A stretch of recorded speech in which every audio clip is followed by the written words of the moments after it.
Hey boys, sorry for all this weird videos and whatnot. Like, I really don't have time, guys. I really don't have time to sit there and make videos, so I'll do whatever I can, you know, my situation and what this situation brings forth.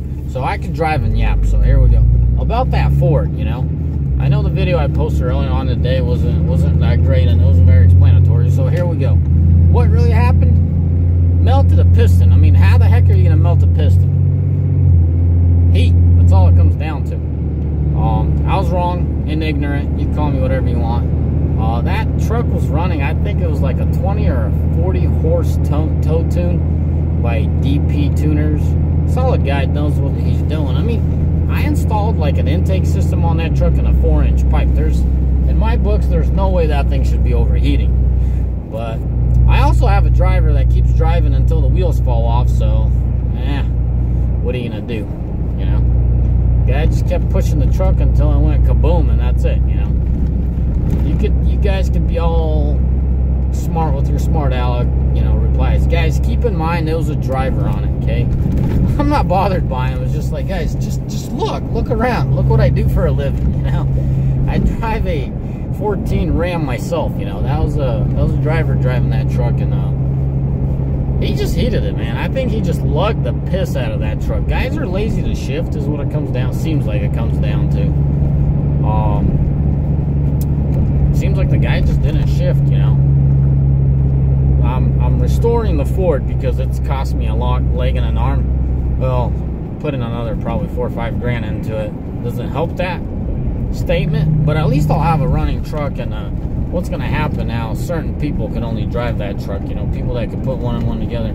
A lot of guys want to drive it like a Cummins. They want to lug it, and it's not, you know, it's not as torquey as a Cummins, but they tend to quote unquote take it easy on the truck, so they'll lug it, you know, to 1500, 1700, whatever. It's just, you can't drive a Ford that way. You can't drive a Power Joker that way. You got to keep it, you know, 2K and up when you're towing flats, hills, whatever. So when you're pulling a hill, like 25 to 3,000, and then when you're on the flats, keep it plus minus a couple grand. And accordingly, us professional drivers that can understand mechanics, they could hear an engine run. You know, is it strained? Is it lugging? We could hear that kind of stuff. And sometimes it's perfectly fine running them at 1700 on the flats with an empty trailer, but you just got to put one and one together. A lot of drivers don't. So, and the reason I can confirm, the reason I'm convinced that he lugged the piss out of it is, and this was said as a joke. Hey Joe, how's the truck running? Oh, running good. I only have to you know, downshift twice today. Guy just came over the pass. I think you got to downshift more than just twice on a Ford, unless you're really lugging it, you know. So that's what I'm guessing. He's pulling out every hill you can, and that Ford, it'll keep pucking along, you know, just puffing and smoking, but it'll keep pushing a little. It can't. It's the tune, the design of the engine does not allow for it, you know. Just, you drive it accordingly to the situation, you know. You start pulling a hill and you're losing the speed, downshift, you know. Get them revs up. Get a feel for the hill, the power, the load, you know, and just maintain. I'd say just maintain 2,500 climbing that hill.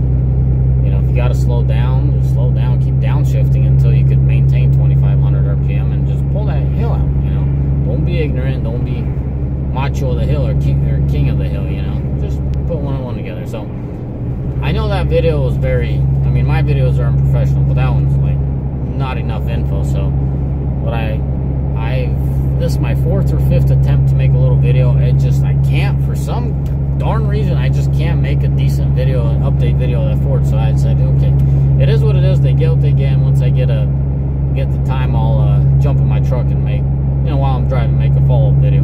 So anyways, boys, that's the deal. You know, for you curious fellas, I paid $3.5 grand for a wrecked another Ford. This guy was meticulous, man. Up until this point, I thought I was meticulous about my truck. No, I'm not. This guy was meticulous about this Ford. I mean, guys, I got records from ever since this truck had 3,100 on it, or, yeah, so 3,000 miles. Ever since that truck had 3,000 miles, I have every receipt that ever was spent on that truck, and I'm talking about the parts truck. Only thing I don't have is the paperwork initially that when the guy bought the truck. Man, there's certain people out there that really like their receipts. But anyways, that's all good.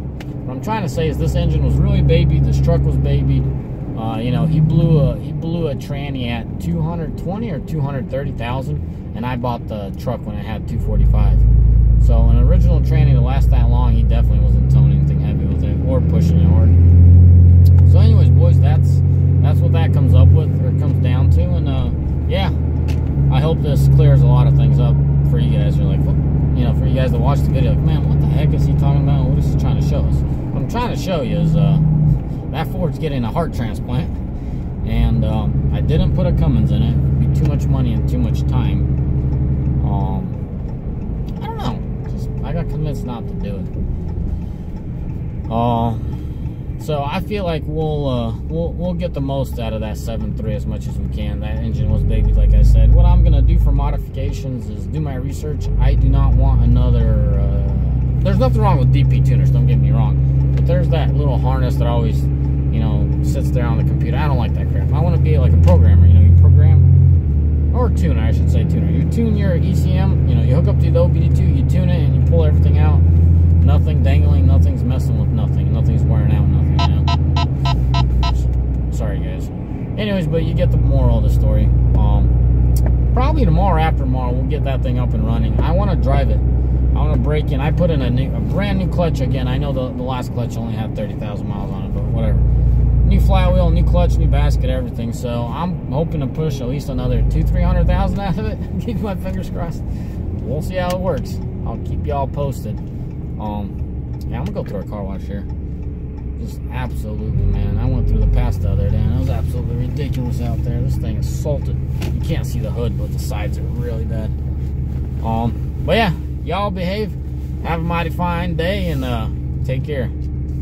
God bless y'all. Bye.